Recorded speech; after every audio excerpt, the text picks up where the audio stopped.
Hi friends, ನಾನಿವತ್ತು simple ಆಗಿ ಒಂದು ಮೊಟ್ಟೆ ಪಲ್ಯ ಮಾಡ್ಕೊಳ್ಳೋದು ಹೇಗೆ ಅಂದ್ಬಿಟ್ಟು ತೋರಿಸ್ಕೊಡ್ತಾ ಇದ್ದೀನಿ. ಮೊಟ್ಟೆಗಳ ಪಲ್ಯಗಳನ್ನ ತುಂಬ ರೀತಿಗಳಲ್ಲಿ ಮಾಡ್ಕೊಳ್ತಾರೆ, ಬಟ್ ಇವತ್ತು ನಾನು ತುಂಬ ಟೇಸ್ಟಿಯಾಗಿ ಹಾಗೆ ತುಂಬ ಈಸಿಯಾಗಿ ಹೇಗೆ ಮಾಡ್ಕೊಳ್ಬೋದು ಅಂತ ತೋರಿಸ್ಕೊಡ್ತಾ ಇದ್ದೀನಿ. ಈ ವಿಡಿಯೋ ನಿಮ್ಗೇನಾದರೂ ಇಷ್ಟ ಆಯಿತು ಅಂದರೆ ಈ ವಿಡಿಯೋಗೊಂದು ಲೈಕ್ ಕೊಡೋದನ್ನ ಮರಿಬೇಡಿ, ಹಾಗೆ ನನ್ನ ಚಾನಲ್ನ ಸಬ್ಸ್ಕ್ರೈಬ್ ಮಾಡ್ಕೊಳ್ಳಿ ಅಂತ ಕೇಳ್ಕೊಳ್ತಾ ಇದ್ದೀನಿ. ಇವಾಗ ಮೊಟ್ಟೆ ಪಲ್ಯ ಮಾಡ್ಕೊಳ್ಳೋದು ಹೇಗೆ ಅಂತ ನೋಡೋಣ. ಮೊದಲಿಗೆ ನಾನು ಸ್ಟವ್ ಮೇಲೆ ಒಂದು ಪ್ಯಾನ್ನ ಇಟ್ಕೊಂಡ್ಬಿಟ್ಟು ಒಂದು 2 ರಿಂದ 3 ಸ್ಪೂನ್ ಎಣ್ಣೆ ಹಾಕ್ಕೊಂಡಿದ್ದೀನಿ. ಇದು ಮಸಾಲ ಫ್ರೈ ಮಾಡ್ಕೊಳ್ಳಿಕ್ಕೆ. ಇವಾಗ ಒಂದು 5 ರೆಡ್ ಚಿಲ್ಲಿನ ಹಾಕ್ಕೊಂಡು ಚೆನ್ನಾಗಿ ಫ್ರೈ ಮಾಡ್ಕೋಬೇಕು ಒಂದು 2 ನಿಮಿಷ. ನಂತರ ಒಂದು 7 ರಿಂದ 8 ಕಾಳು ಮೆಣಸಿನ ಕಾಳು ಹಾಗೆ 1 ಪೀಸ್ ಆಗುವಷ್ಟು ಚಕ್ಕೆನ ಸೇರಿಸ್ಕೊಂಡಿದ್ದೀನಿ. ಮೊಟ್ಟೆ ಪಲ್ಯಗಳಿಗೆ ಯಾವಾಗಲೂ ನೀವು ಕಾಳು ಮೆಣಸು ಸೇರಿಸೋದನ್ನ ಮರಿಬೇಡಿ. ಹಾಗೆಯೇ ಒಂದು 4 ಎಸಳು ಬೆಳ್ಳುಳ್ಳಿನ ಹಾಕ್ಕೊಂಡಿದ್ದೀನಿ. ಹಾಗೆ 1 ಸ್ಪೂನ್ ಆಗುವಷ್ಟು ಹುರಿಗಡಲೆ ಸೇರಿಸ್ಕೊಳ್ತಾ ಇದ್ದೀನಿ. ಹುರಿಗಡಲೆ ಹಾಕೋದ್ರಿಂದ ಸಾಂಬಾರು ತಿಕ್ಕಾಗಿ ಬರುತ್ತೆ. ಹಾಗೆಯೇ ಒಂದು ಅರ್ಧ ಸ್ಪೂನ್ ಆಗುವಷ್ಟು ಜೀರಿಗೆನ ಹಾಕ್ಕೊಂಡು ಚೆನ್ನಾಗಿ ಫ್ರೈ ಮಾಡ್ಕೊಳ್ಬೇಕು. ಇವೆಲ್ಲ ಸ್ವಲ್ಪ ಕಲರ್ ಚೇಂಜ್ ಆಗೋವರೆಗೂ ಫ್ರೈ ಆದ ನಂತರ ಇದಕ್ಕೆ ನಾನು ಒಂದು ಈರುಳ್ಳಿಲಿ ಒಂದು 1/4 ಭಾಗದಷ್ಟು ಈರುಳ್ಳಿ ಹಾಗೆ ಒಂದು ಟೊಮೆಟೊಲಿ ಒಂದು 1/4 ಭಾಗದಷ್ಟು ಟೊಮೆಟೊನ ಹಾಕ್ಕೊಂಡು ಮತ್ತೆ ಸಾಫ್ಟ್ ಆಗೋ ತನಕ ಫ್ರೈ ಮಾಡ್ಕೊಳ್ಬೇಕು. ಈ ಈರುಳ್ಳಿ ಟೊಮೆಟೊ ಎರಡೂ ಕೂಡ ಹಸಿ ಸ್ಮೆಲ್ ಹೋಗೋವರೆಗೂ ನೀವು ಫ್ರೈ ಮಾಡ್ಕೊಳ್ಬೇಕು. ನಂತರ ಇದಕ್ಕೆ ಸ್ವಲ್ಪ ಹುಳಿಗೋಸ್ಕರ ನಾನು ಸ್ವಲ್ಪ ಹುಣಸೆ ಹಣ್ಣನ್ನು ಹಾಕ್ಕೊಳ್ತಾ ಇದ್ದೀನಿ. ಇವಾಗ ಈರುಳ್ಳಿ ಟೊಮೆಟೊ ಎಲ್ಲ ಕೂಡ ಸಾಫ್ಟ್ ಆಗ್ತಾ ಇದೆ. ಸಾಫ್ಟ್ ಆದ ನಂತರ ಇದನ್ನು ಸ್ಟವ್ನ ಆಫ್ ಮಾಡಿಕೊಂಡು ಇದನ್ನು ಒಂದು ಮಿಕ್ಸಿ ಜಾರ್ಗೆ ಹಾಕ್ಕೊಳ್ಬೇಕಾಗುತ್ತೆ. ನಂತರ ಇದಕ್ಕೆ ನಾನು ಒಂದು ತೆಂಗಿನಕಾಯಲ್ಲಿ ಅರ್ಧ ಭಾಗದಷ್ಟು ತೆಂಗಿನಕಾಯಿನ ಕಟ್ ಮಾಡಿ ಹಾಕ್ಕೊಳ್ತಾ ಇದ್ದೀನಿ. ಹಾಗೆಯೇ ತೆಂಗಿನಕಾಯಿನ ಹಾಕ್ಕೊಂಡು ಸ್ವಲ್ಪ ನೀರು ಹಾಕ್ಕೊಂಡು ಚೆನ್ನಾಗಿ ರುಬ್ಕೊಳ್ಬೇಕು. ತೆಂಗಿನಕಾಯಿನ ನೀವು ತುರಿದ್ಬಿಟ್ಟು ಹಾಕ್ಕೊಂಡ್ರೆ ಅದು ಬೇಗನೆ ಪೇಸ್ಟ್ ಆಗುತ್ತೆ. ನಾನು ಕಟ್ ಮಾಡಿ ಹಾಕ್ಕೊಂಡಿರೋದ್ರಿಂದ ಸ್ವಲ್ಪ ಜಾಸ್ತಿ ಗ್ರೈಂಡ್ ಮಾಡ್ಕೊಂಡಿದ್ದೀನಿ. ಇವಾಗ ರುಬ್ಬಿರುವಂಥ ಮಸಾಲ ರೆಡಿ ಆಗಿದೆ. ಅದನ್ನು ಎತ್ತಿ ಸೈಡಲ್ಲಿ ಇಟ್ಕೊಂಡು ಮತ್ತೆ ಸ್ಟವ್ ಮೇಲೆ ಅದೇ ಪ್ಯಾನ್ನ ಇಟ್ಕೊಂಡು ಇನ್ನೊಂದು 2 ಸ್ಪೂನ್ ಆಗುವಷ್ಟು ಎಣ್ಣೆನ ಹಾಕ್ಕೊಳ್ತಾ ಇದ್ದೀನಿ. ಎಣ್ಣೆ ಕಾಯ್ತಿದೆ ಅನ್ನುವಾಗ ಒಂದು ಚಿಟಿಕೆ ಆಗುವಷ್ಟು ಕೈಯಲ್ಲೇನೆ ಅರಿಶಿನ ಅದಕ್ಕೆ ಎಣ್ಣೆಗೆ ಉದುರಿಸ್ಕೊಳ್ತಾ ಇದ್ದೀನಿ. ಇವಾಗ ನಾನು ಮೊಟ್ಟೆನ ಹಾಕ್ಕೊಳ್ತಾ ಇದ್ದೀನಿ.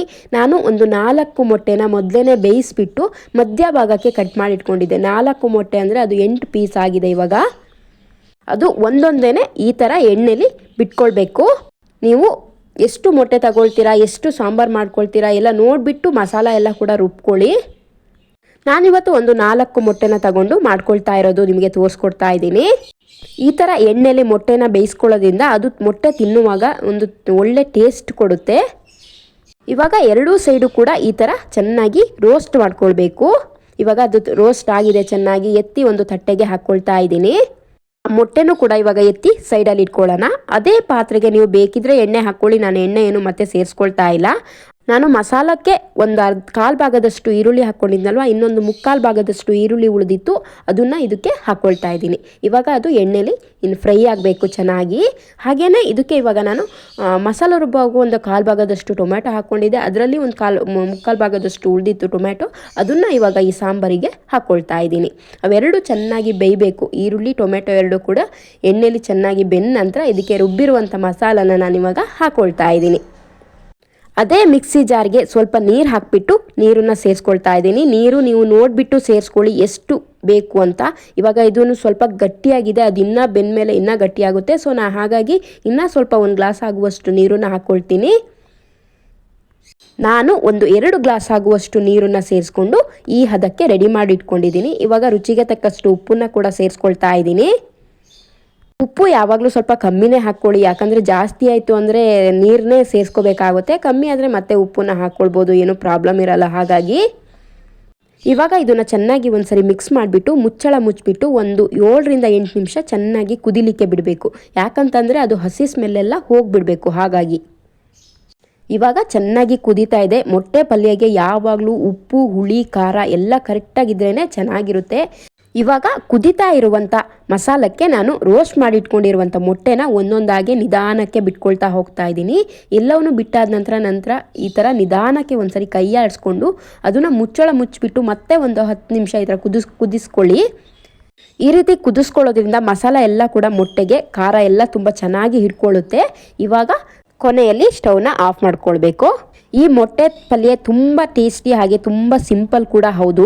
ಇದು ನಿಮಗೆ ಚಪಾತಿಗೆ ರೊಟ್ಟಿಗಂತೂ ತುಂಬ ಅಂದರೆ ತುಂಬ ಚೆನ್ನಾಗಿರುತ್ತೆ. ನನಗಂತೂ ರೊಟ್ಟಿ ಜೊತೆ ಮಾಡಿಕೊಂಡ್ರೆ ತುಂಬ ಇಷ್ಟ ಈ ಥರ ಮೊಟ್ಟೆ ಪಲ್ಯ.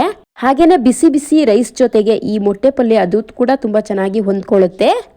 ತುಂಬ ಜನರ ಮನೆಯಲ್ಲಿ ಸಂಜೆ ಟೈಮು ಅಂದರೆ ಸಂಜೆ ನೈಟ್ಗೆ ಚಪಾತಿ ಆಗಲೇಬೇಕು. ಆದರೆ ಚಪಾತಿ ಮಾಡಿರ್ತೀರ, ಏನು ಪಲ್ಯ ಮಾಡೋದು ಅನ್ನೋ ಯೋಚನೆ ಇದ್ದವಾಗ ಈ ಥರ ಒಂದು ಮೊಟ್ಟೆ ಪಲ್ಯ ಟ್ರೈ ಮಾಡಿ ನೋಡಿ, ತುಂಬ ಚೆನ್ನಾಗಿರುತ್ತೆ ಚಪಾತಿಗಂತೂ.